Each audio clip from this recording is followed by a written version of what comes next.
question is a little bit more tricky. Actually, a lot of students get it wrong, so be careful. Because why you are drawing two diagrams right now? Let's just do the first one. They said that in a square grid, SR is one of the sides of the parallelogram PQRS. SR is one of the sides. And the one PQRS, right?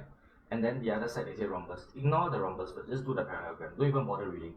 Okay, just PQRS. So it looks like this, right? Okay, see. How are you going to draw? First, we have to draw this line. We draw this line down.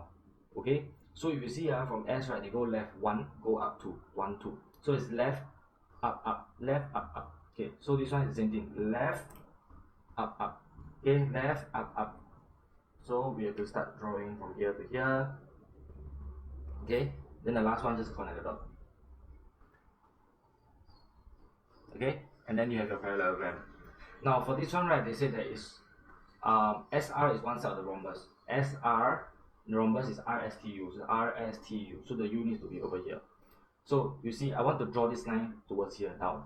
Okay, but how do you start drawing it? See, from S, right, to go to R is 1, 2 down, 1, 2 left. So from T will be 1, 2 down, 1, 2 left. So I start drawing, so it'll be over here. Okay, then connect the dots. Then you're done. But you must go in label.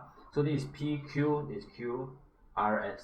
This one is RSTU, RSTU. So this will be over here. So remember to use the counting method as I've shown many times over the couple of videos. So if you cannot understand, please watch the previous video. Alright, done, easy.